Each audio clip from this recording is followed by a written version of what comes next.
Patrick Jagou, sentier d'auteur, la Jagou d'émission littéraire produite en partenariat avec la Société des auteurs savoyards. Aujourd'hui, j'ai le plaisir d'accueillir Thierry Véron. Thierry Véron, où êtes-vous né? Êtes-vous savoyard? Alors je suis né en Moselle, de grands-parents allemands et de grands-parents belges.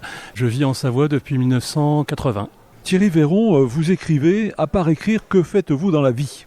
Je suis encore directeur d'école.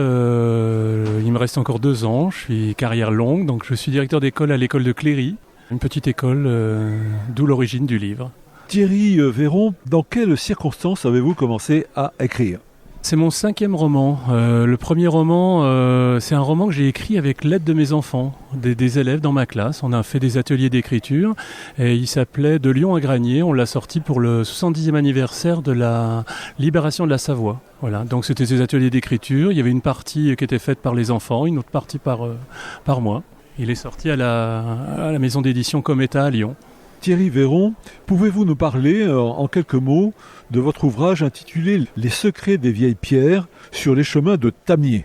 Alors les secrets des vieilles pierres, c'est avant tout une rencontre avec quelqu'un que vous connaissez sans doute, c'est le professeur émérite Bernard Demotte. Je suis directeur d'école à Cléry et mon voisin de cours de récréation, c'était ce professeur émérite.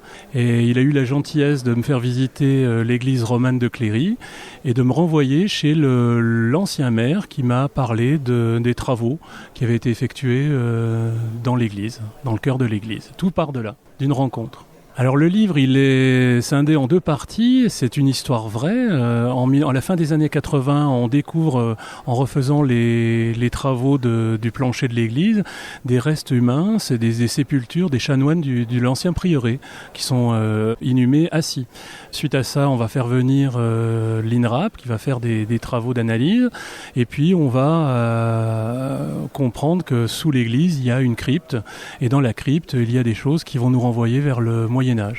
Donc la création de l'abbaye de Tamier, 1132, qui correspond également à la création du prieuré de Cléry. Voilà, donc dans cette crypte, il y a certains indices qui nous renvoient vers des chroniques qui auraient été écrites par le premier prieur de Cléry, Huttbolt. Voilà, donc on raconte en fait une dizaine de chroniques qui se passent entre le vallon de Tamier, Albertville, Tournon, Annecy, histoire assez sombre mais avec des repères historiques vérifiés par le professeur Demotte. Chers auditeurs, nous parlons aujourd'hui de l'ouvrage de Thierry Véron intitulé « Les secrets des vieilles pierres sur les chemins de Tamier » publié aux éditions La Fontaine de Siloé. Thierry Véron, je vous remercie. Voilà, Sentier d'auteur, c'est fini pour aujourd'hui. Au revoir les amis et à la semaine prochaine si ça vous dit.